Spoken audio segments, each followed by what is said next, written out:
Good afternoon, comic book fans. Welcome back to Comics in 5 Minutes. I'm Evelyn Shorty, and I am already back. Yes, that's because there's simply too many things come out this week, and the delivery was late.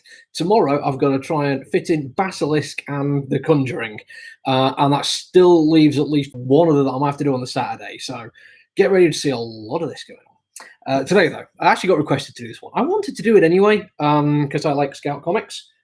They are an interesting company. They do a lot of stuff that I like, but a lot of stuff I don't as well. But I'm never going to criticize them for what they do that I don't like. It's kind of a personal taste thing. Sometimes the artwork's not great.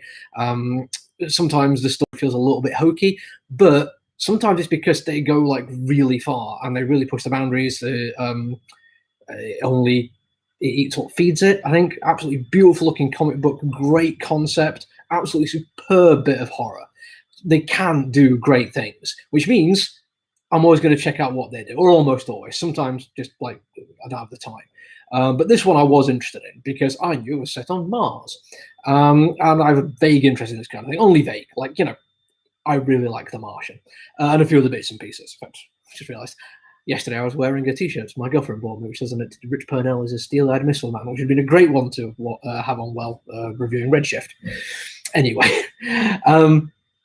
when I first looked at a few pages, though, my first initial thoughts was, because something about the art style, I don't know, it just, it's kind of like it looks like it's trying to go for something a little bit photorealistic, but don't quite make it.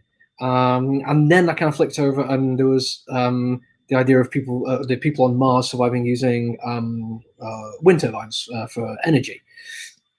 And it's like, well, yes, there is wind on Mars, but the atmosphere is so thin that you'd probably best off using one of the like vibrating ones that we've got coming out right now.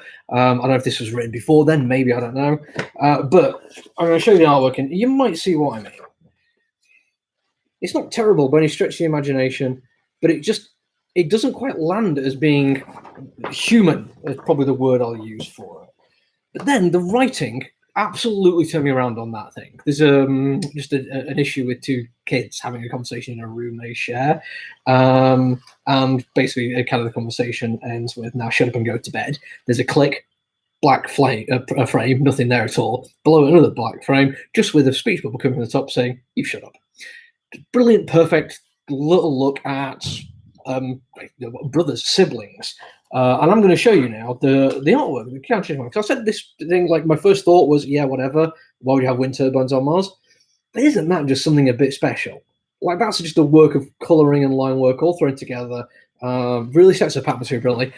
And from that little bit of writing and that bit of artwork, I was suddenly thinking, well, maybe I've kind of underestimated this one. And I was absolutely right. I have a moment here where climbing up a cliff face. I love the perspective on that one. I love the attention to detail. And the very next page, again, just something special about it. And as I was going through, I also realized that level of detail that he's doing, and I'll show you something else. Just look at that. Great bit of action there. I mean, yes, sometimes I can get a bit frustrated with people using motion lines instead of actually showing movement, but it works really effectively there because effectively he's kicking up and there'll be dust. But all that artwork that shows how detailed he can do and how great the artist is on it, it made me go back and reevaluate some of the artwork I was looking at and realize that it's a choice. It's not like a lack of skill. It's not that he can't draw a human face that sits perfectly. He uses caricature kind of tricks here and there. But also, I think just a conscious decision made, sorry, just sort of moving out there, a conscious decision made to have them look slightly off. And that, I think, is a good choice. I recently reviewed the first of the Alien comic books that Marvel have got. And I personally found that artwork really, really annoying because it's a similar kind of thing that, like, really good detailing in places, but then with human faces weren't quite right. It struck me that was more an uncanny valley kind of situation. Like he was trying too hard to make them photorealistic, and it kind of just grated because they weren't. This is not that. He's not trying to go photorealism. There's something about the action sequences, the way the pages are laid out. He's embraced the fact that this is a comic book and is doing his artwork to match that kind of thing. The pacing also is a lot down to the writer, and the writing is very, very cool. It's actually a split narrative kind of story. The first half and second half are very different. First half is just life on Mars and what it means, and a backstory being filled in through exposition really effectively. Second half is an action adventure thing, which explains what was the setup in the first half. Brilliantly done. nicely paced throughout. And I will say the backstory is actually really cool and worth paying attention to. And it does make me think there's going to be a lot more to this story going on.